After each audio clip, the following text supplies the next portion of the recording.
Arctic sea ice reflects about 80% of the sun's heat, stabilizing the colder temperature of the ocean.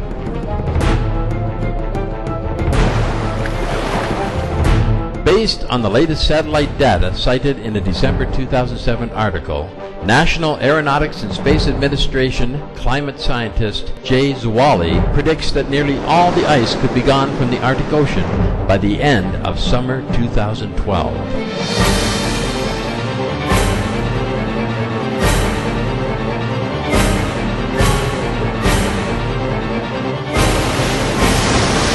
Arctic ice in September 2007 was 23% below previous record low from NASA satellite data and 50% below 1950 levels from ship data.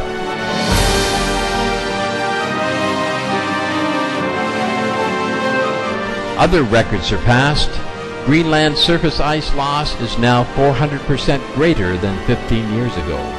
Surface temperatures in the Arctic are the highest in 77 years of record keeping.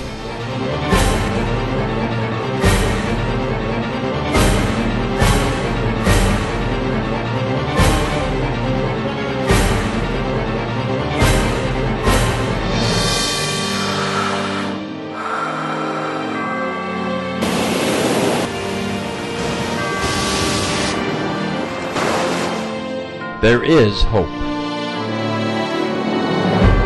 According to James Hansen, top climate scientist at NASA, we have passed tipping points. We have not passed a point of no return. We can still roll things back, but it is going to require a quick turn in direction.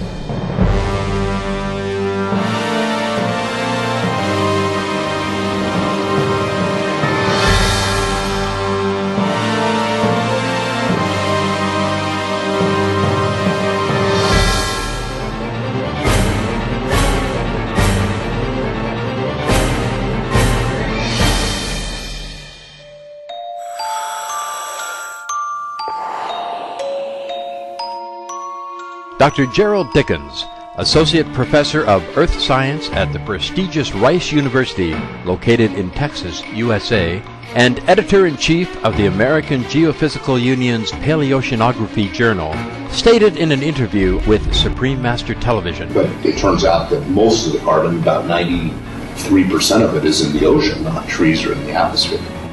And so what's happening right now is we're adding a lot of carbon to the atmosphere, and it's coming in much faster than it can go into the biosphere or into the ocean. So that's why the CO2 is going up very, very quickly. According to U.S. University of California Davis's newspaper, the California Aggie, published on March 4th, 2008, U.S. professor says methane from Arctic lakes adds to global warming. In a talk presented at the University of California at Davis, Dr. Katie Walter, a professor of limnology and environmental research at the University of Alaska, stated that methane bubbling up from Arctic lakes is now being released into the atmosphere.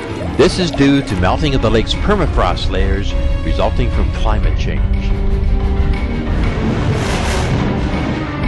According to Dr. Walter, who has personally conducted Arctic lake research in areas such as Siberia, this phenomena causes further global warming because methane fuels its own production by melting even more permafrost layers once released.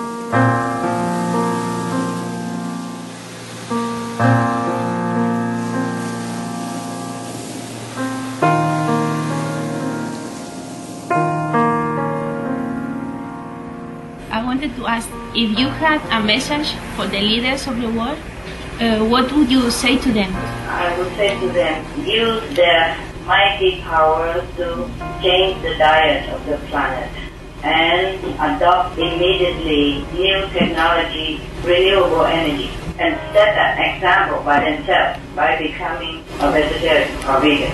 Use their mighty power, use their example to set a new diet for the planet, the vegetarian diet. Yes. Thank you, Master.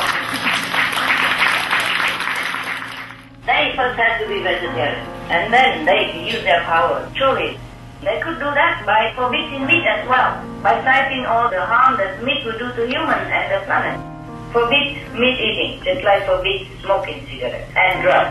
There's also another kind of harmful drug.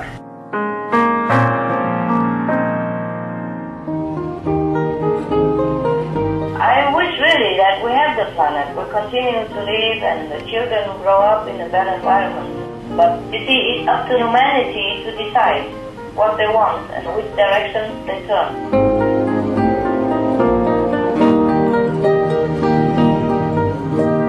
Master, since stock breeding is the major cause of greenhouse gas, it looks like vegetarianism would be a solution, but do you think it would be enough? No, I don't say just vegetarian, Technology has to change. We have veggies, we have renewable energy, we have hybrid cars, we have planting trees, we have prayer, remember? Vegetarianism is for a long-term benefit, to lessen the karma, to touch the mercy of heaven.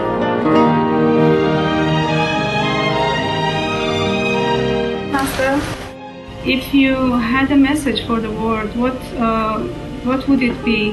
That I love them very much.